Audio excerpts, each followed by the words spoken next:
Welcome to this class of Advanced Calculus for BSc second year students. I am Dr. Priya Solomon, Associate Professor in Department of Mathematics at Government Meera Girls College, Udaipur. आज के lecture में हम derivatives की कुछ important properties discuss करेंगे। Derivatives की properties discuss करें उससे पहले हम देखेंगे मोनोटोनिक फंक्शंस या एकदिष्ट फलन किसे कहते हैं। अब मोनोटोनिक फंक्शंस दो तरह के हो सकते हैं, monotonic increasing and monotonic decreasing. तो पहले हम देखते हैं मोनोटोनिक इंक्रीजिंग या एकदिष्ट वर्धमान फलन किसे कहेंगे। तो function is said to be monotonic increasing in an interval I if, इसकी कंडीशन है x1 ग्रेटर देन और equal to x2 implies fx1 greater than or equal to fx2 for all x1 and x2 belonging to I। x1 अगर x2 से बड़ा है तो fx1 should also be greater than or equal to fx2। अब यहाँ पर जो inequalities ली गई हैं, ग्रेटर देन और इक्वल टू हमने लिया है यहाँ पर भी और यहाँ भी। इसकी जगह अगर स्ट्रिक्ट इनइक्वालिटी ले ली जाए तो फंक्शन कहलाएगा स्ट्रिक्टली मोनोटोनिक इंक्रीजिंग। तो स्ट्रिक्टली मोनोटोनिक इंक्रीजिंग फंक्शन की कंडीशन में यहाँ स्ट्रिक्ट इनइक्वालिटी आ जाएगी कि x1 strictly greater then x2 implies fx1 is strictly greater than fx2 for all x1 and x2 belonging to I। यहाँ आप graph में देख सकते हैं ये x1 एंड x2 अपने को दिए हुए हैं। जैसा कि आप देख सकते हैं x1 is greater than x2, x1 के कॉरस्पॉन्डिंग वैल्यू यहाँ आएगी fx1 और x2 के कॉरस्पॉन्डिंग वैल्यू आपको यहाँ मिलेगी fx2। जैसा कि आप यहाँ देख सकते हैं fx1 will be greater than fx2। तो स्ट्रिक्टली मोनोटोनिक इंक्रीजिंग फंक्शन के केस में आपको अपवर्ड राइजिंग ग्राफ मिलेगा क्योंकि fx1 will be strictly greater than fx2। इसी का काउंटर पार्ट है मोनोटोनिक डिक्रीजिंग फंक्शन। तो function is said to be monotonic decreasing या एक दृष्ट ह्रासमान कहेंगे इसको in the interval I if x1 greater than और equal to x2 implies fx1 is less than or equal to fx2 for all x1 and x2 belonging to I। और जैसा कि मोनोटोनिक इंक्रीजिंग के केस में था, अगर आप ये लेस देन और equal to and greater than और इक्वल टू की जगह स्ट्रिक्ट इनइक्वालिटीज ले लेते हैं तो फंक्शन हो जाएगा स्ट्रिक्टली मोनोटोनिक डिक्रीजिंग। तो स्ट्रिक्टली मोनोटोनिक डिक्रीजिंग फंक्शन की कंडीशन यहाँ आपको मिलेगी इस तरह से x1 strictly greater then x2 implies fx1 is strictly less than fx2 for all x1 and x2 belonging to I। अब यहाँ आप ग्राफ में देख सकते हैं वंस अगेन यहाँ x1 एंड x2 मार्क किए हुए हैं। x1 is greater than x2, लेकिन इस केस में fx1 छोटा है एंड fx2 आपका बड़ा है। तो ये आपका एग्जाम्पल हो गया स्ट्रिक्टली मोनोटोनिक डिक्रीजिंग फंक्शन का। और जैसा कि आप देख सकते हैं strictly monotonic decreasing function will have a downward falling graph. अब यहाँ पर आप देखिए अगर आपका फंक्शन कांस्टेंट फंक्शन हो जाता है तो कांस्टेंट फंक्शन का ग्राफ होता है इस तरह से, हॉरिजॉन्टल स्ट्रेट लाइन आपको मिलेगी कांस्टेंट फंक्शन अगर है। अब कांस्टेंट अगर फंक्शन है तो उस केस में fx1 will be equal to fx2। चाहे आप x1 एंड x2 कुछ भी लें, अगर फंक्शन कांस्टेंट है तो fx1 will be equal to fx2 और इसकी वैल्यू कांस्टेंट रहेगी। तो अगर फंक्शन कांस्टेंट है वो मोनोटोनिक इंक्रीजिंग की कंडीशन को भी सेटिस्फाई करेगा क्योंकि यहाँ ग्रेटर देन और इक्वल टू आ रहा था, और कांस्टेंट फंक्शन मोनोटोनिक डिक्रीजिंग की कंडीशन को भी सेटिस्फाई करेगा क्योंकि यहाँ भी आपके पास लेस देन और इक्वल टू मिल रहा था। तो कांस्टेंट फंक्शन ऐसा फंक्शन है जिसको आप मोनोटोनिक इंक्रीजिंग भी कह सकते हैं और मोनोटोनिक डिक्रीजिंग भी कह सकते हैं।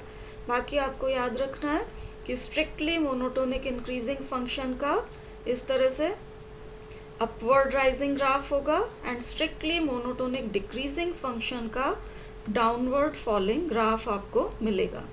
इन चीज़ों को हम यूज़ करेंगे आगे की थ्योरम्स में। अब थ्योरम देखते हैं।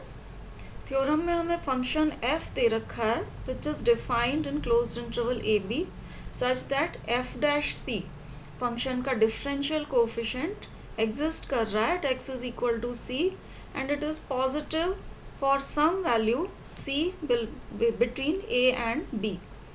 तो हमें प्रूव करना है कि there exists a neighbourhood c minus delta c plus delta of point c जिसमें कि fx होगा स्ट्रिक्टली मोनोटोनिक इंक्रीजिंग। तो दैट मीन्स थ्योरम में आपको प्रूव करना है कि फंक्शन अगर डिफरेंशिएबल है, f डैश c एग्जिस्ट कर रहा है और साथ में अगर वो पॉजिटिव है तो c का neighbourhood c minus delta c plus delta इस प्रकार विद्यमान होगा कि इसमें फंक्शन स्ट्रिक्टली मोनोटोनिक इंक्रीजिंग रहे, दैट मीन्स एक दिष्ट वर्धमान रहे। अब प्रूफ पे आते हैं। प्रूफ के लिए सबसे पहले हम कंडीशन यूज़ करेंगे कि थ्योरम में हमको दे रखा है कि function x is equal to c पे डिफरेंशिएबल है। तो अगर हम डिफरेंशिएबिलिटी की डेफिनेशन यूज़ करें तो by definition f dash c which is equal to limit x tending to c fx minus fc upon x minus c ये finitely exist करेगा क्योंकि function is differentiable at x is equal to c। अब differential coefficient is given as a limit, तो अब हम limit की epsilon delta definition use करेंगे।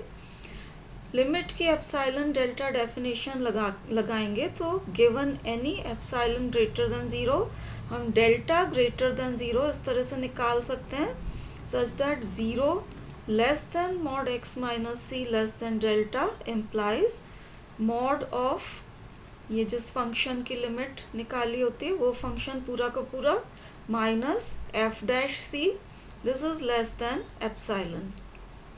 अब यहाँ देखिए mod x minus c less then delta ले रखा है, that means x and c का डिफरेंस डेल्टा से कम होना चाहिए।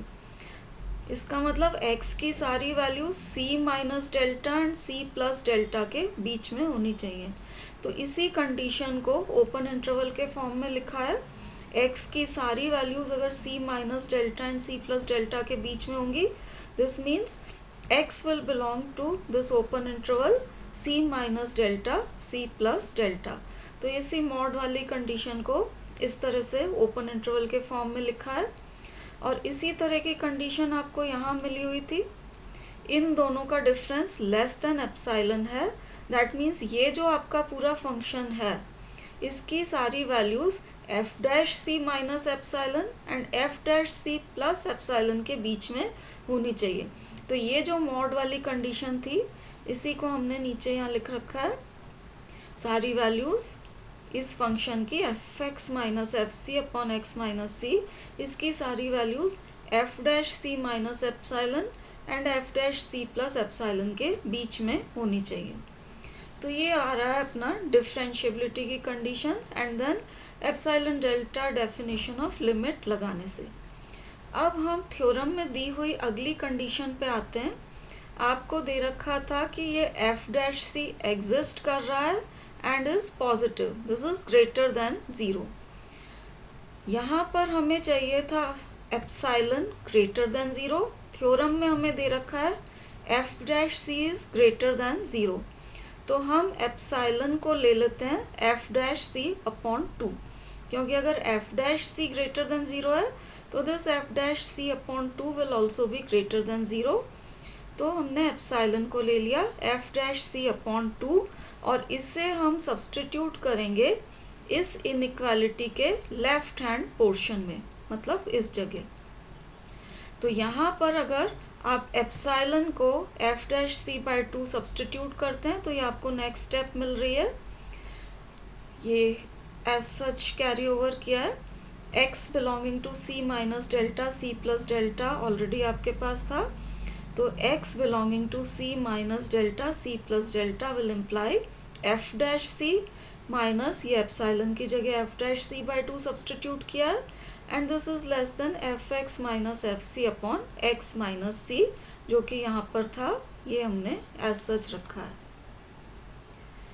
अब यहाँ पर लेफ्ट हैंड साइड में f dash c minus f dash c by two, ये दोनों कंबाइन होके आपको मिलेगा f dash c upon two which is greater than zero. तो हम लिख सकते हैं कि f x minus f c upon x minus c, ये पूरी चीज़ this is greater than f dash c by two and f dash c by two is greater than zero. तो ये आपका रेशियो जो था f x minus f c upon x minus c, ये हो गया ग्रेटर दैन ज़ीरो। और कोई भी रेशियो अगर ग्रेटर दैन ज़ीरो है तो it means numerator and denominator same sign के होने चाहिए, या तो दोनों पॉजिटिव हो या दोनों नेगेटिव हो। तो this implies f x minus f c that is numerator and x minus c denominator have the same sign. तो whenever x belongs to c minus delta c plus delta, ये same sign के होने चाहिए।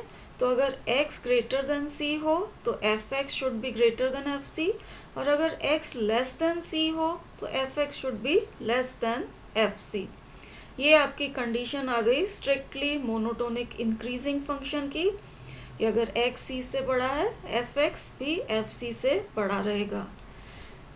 तो function हो गया आपका strictly monotonic increasing.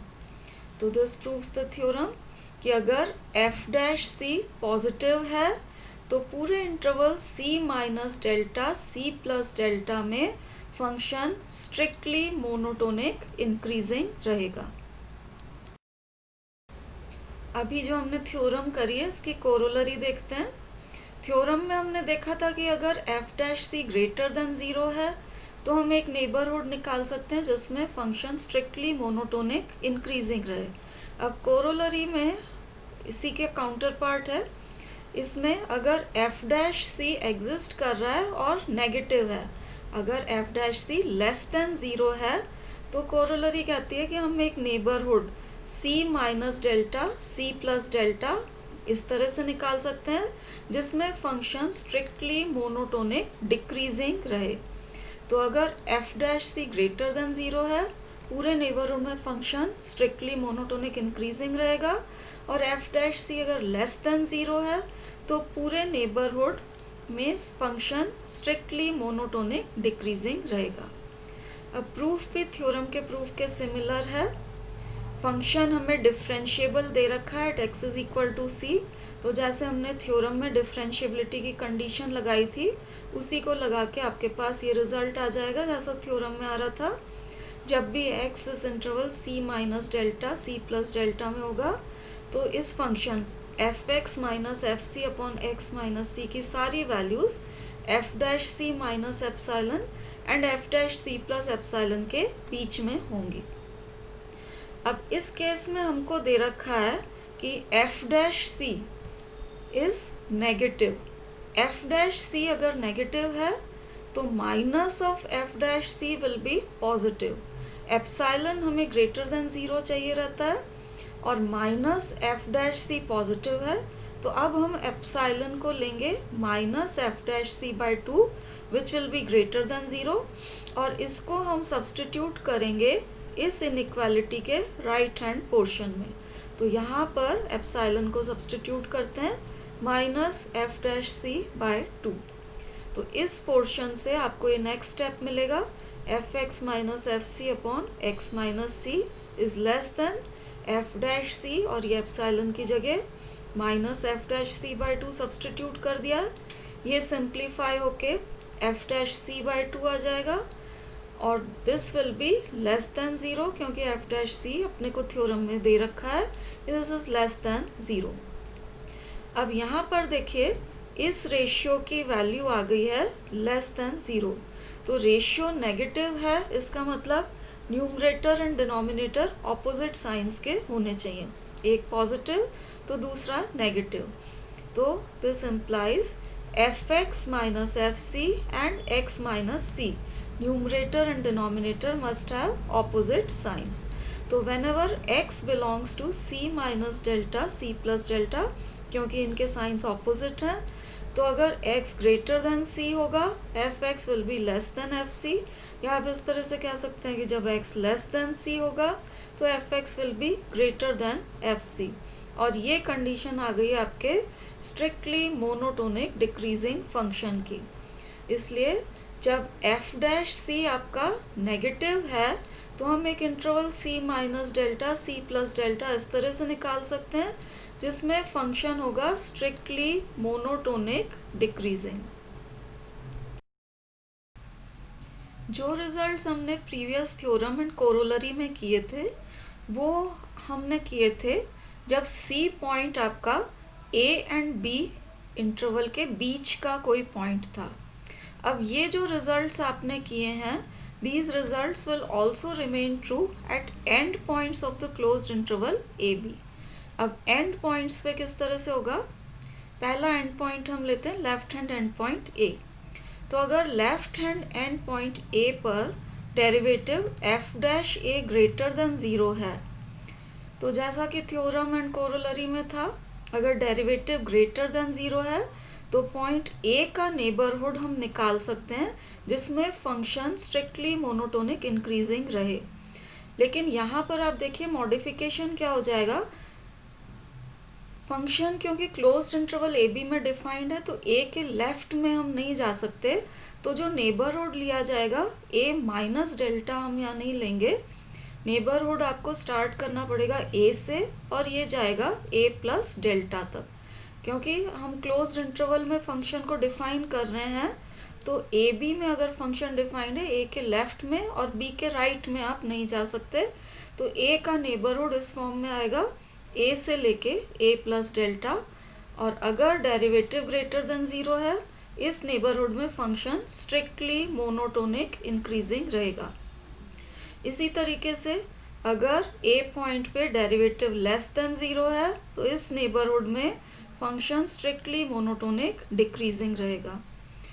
अगर आप right hand end point b लेते हैं तो बी पॉइंट पे अगर डेरिवेटिव ग्रेटर देन ज़ीरो है तो b का नेबरहुड अब की बार b माइनस डेल्टा से b तक जाएगा, इसमें फंक्शन स्ट्रिक्टली मोनोटोनिक इंक्रीजिंग रहेगा। और f डैश b नेगेटिव है, लेस देन ज़ीरो है, तो इस नेबरहुड में फंक्शन स्ट्रिक्टली मोनोटोनिक डिक्रीजिंग रहेगा। तो ये रिजल्ट्स बीच के पॉइंट्स पे तो ट्रू है ही, क्लोज्ड इंटरवल के एंड पॉइंट्स पे भी ट्रू रहेंगे। अब इन रिजल्ट्स का रिपीटेड यूज़ करके हम अपनी नेक्स्ट थ्योरम प्रूव करेंगे which is an important theorem जो कहलाती है Darboux intermediate value theorem for derivatives, और ये आपके डेरिवेटिव के चैप्टर की सबसे इम्पॉर्टेंट थ्योरम है। डार्बोक्स थ्योरम का स्टेटमेंट देखिए, यहाँ हमें फंक्शन दे रखा है f which is differentiable in closed interval a b, k दे रखा है number between f dash a and f dash b। Then according to this theorem, there exists C belonging to open interval AB such that f dash C is equal to K। मतलब A and B के बीच में ऐसा point C हम निकाल सकते हैं जहाँ पर f dash C will be equal to K। अब प्रूफ देखिए, K हमें दिया हुआ है K is any number between f dash A and f dash B। तो हम मान लेते हैं f डैश ए छोटा है एंड f डैश बी बड़ा है, k इनके बीच में नंबर है, तो f dash a will be less than k, this will be less than f dash b. अब हम एक नया फंक्शन डिफाइन करेंगे जिसको हम g से डिनोट कर रहे हैं। तो g is a function from the closed interval a b to r such that gx is equal to f x minus k x. अब यहाँ देखिए gx is difference of two functions fx and kx।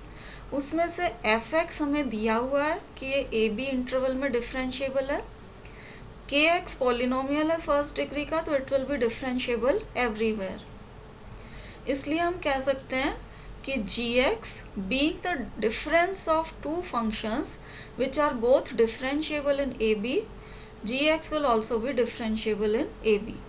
तो gx is differentiable in closed interval ab being the difference of two functions कौन से, fx and kx, which are both differentiable in closed interval ab. अब differentiable function क्योंकि हमेशा continuous होता है इसलिए gx is continuous in ab. अब continuous function defined in closed interval हो गया है ये gx. तो इसके लिए हम वेरियस थ्योरम्स जो हमने डिराइव की थी for continuous functions defined in closed interval वो हम अप्लाई कर सकते हैं. तो इन पर्टिकुलर यहाँ हम दो थ्योरम्स अप्लाई कर रहे हैं, boundedness theorem and mostest theorem. Boundedness theorem के हिसाब से because gx is continuous function defined in closed interval ab it will be bounded. और मोस्टेस्ट थ्योरम के हिसाब से it will attain its bounds in closed interval ab itself. ये अपने supremum and infimum को क्लोज्ड इंटरवल ab में ही कहीं ना कहीं अटेन करेगा.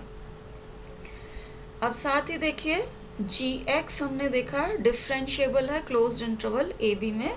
तो अब आप इसको डिफरेंशिएट करिए, g डैश x आ जाएगा f dash x minus k. a point पे इसकी वैल्यू निकालते हैं, x की जगह a रखा तो g डैश a आ गया f dash a minus k. अब कंडीशन हमें दे रखी है f dash a is less than k is less than f dash b. तो यहाँ f डैश a छोटा है एंड k बड़ा है इसलिए f dash a minus k will be less than 0. तो जैसे ही आपका g dash a less than 0 आया, आप प्रीवियस थ्योरम को अप्लाई करिए. जैसे ही डेरिवेटिव लेस देन 0 होता है तो इस पॉइंट का नेबरहुड हम निकाल सकते हैं जिसमें function will be strictly monotonic decreasing क्योंकि g dash a is less than 0. अब a क्योंकि नेबरहुड का लेफ्ट हैंड एंड पॉइंट था, नेबरहुड आपका जो बनेगा a माइनस डेल्टा से स्टार्ट नहीं होगा, neighbourhood will be a plus delta और इसमें function will be strictly monotonic decreasing. अब फंक्शन की वैल्यू a से लगाकर a प्लस डेल्टा तक लगातार घट रही है. तो फंक्शन का ग्राफ a से a प्लस डेल्टा तक लगातार घटता हुआ आ रहा है.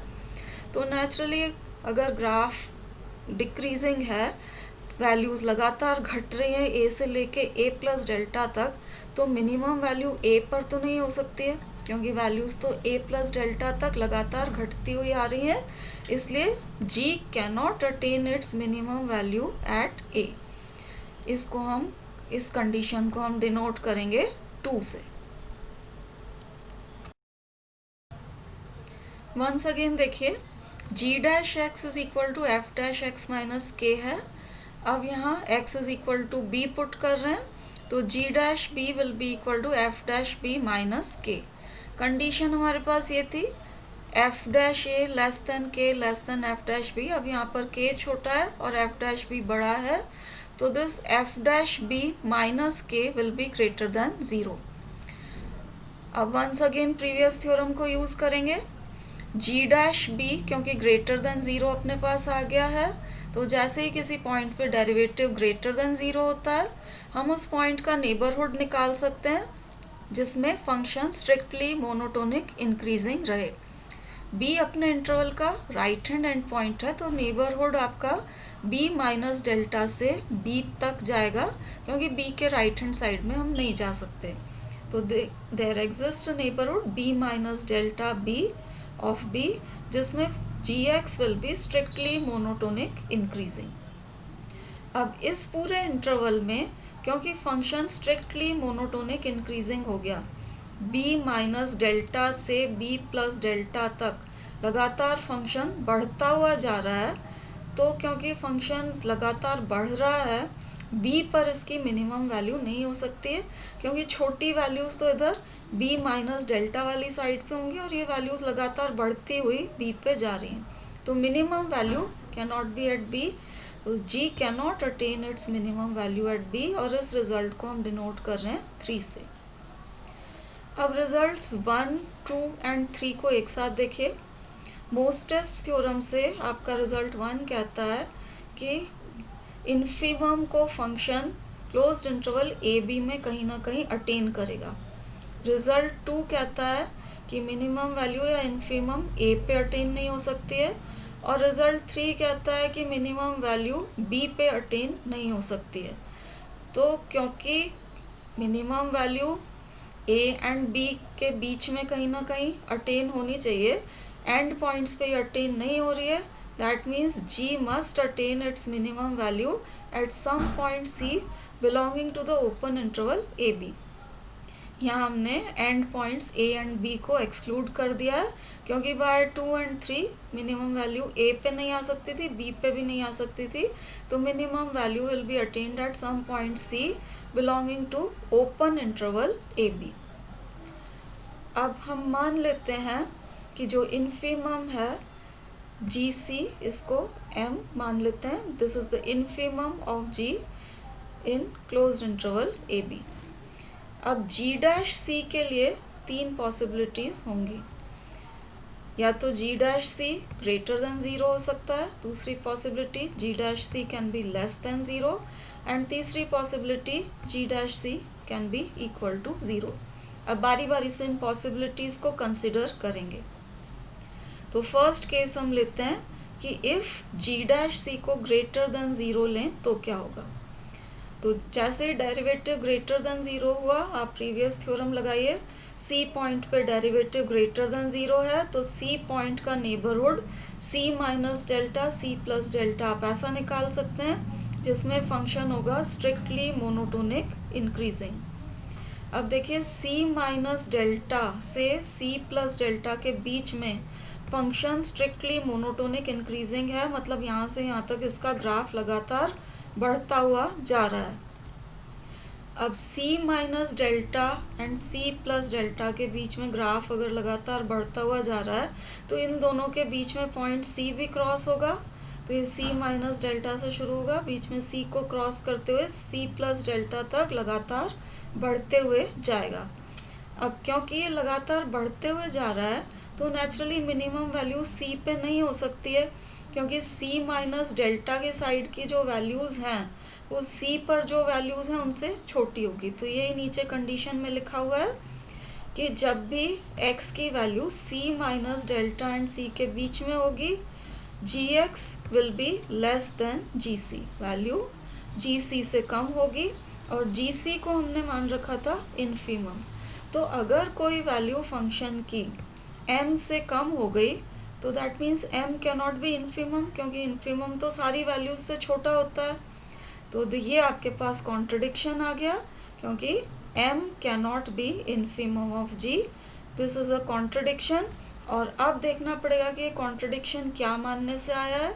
तो हमने माना था g डैश c को ग्रेटर देन 0, ये मानने से आपके पास कॉन्ट्रडिक्शन आ रहा है, इसलिए आपका अजम्पशन गलत होना चाहिए, and g dash c can not B greater than 0। तो अपना कंक्लूजन हो गया कि g dash c can not B greater than 0। अब हम नेक्स्ट पॉसिबिलिटी को कंसिडर करेंगे। अब सेकंड पॉसिबिलिटी हम कंसिडर कर रहे हैं कि अगर g dash c less than 0 हो तो क्या होगा। तो अब वंस अगेन आप प्रीवियस थ्योरम को अप्लाई करिए, जब भी डेरिवेटिव लेस देन 0 होता है तो हम एक नेबरहुड निकाल सकते हैं c minus delta c plus delta, जिसमें फंक्शन स्ट्रिक्टली मोनोटोनिक डिक्रीजिंग रहे। तो इस पूरे नेबरहुड में function will be strictly monotonic decreasing. अब आप फिर से देखिए, पूरे इंटरवल में अगर फंक्शन स्ट्रिक्टली मोनोटोनिक डिक्रीजिंग है, तो c माइनस डेल्टा से c प्लस डेल्टा के बीच में function will have a downward falling graph. तो c माइनस डेल्टा से c प्लस डेल्टा के बीच में फंक्शन लगातार घटता हुआ चलेगा।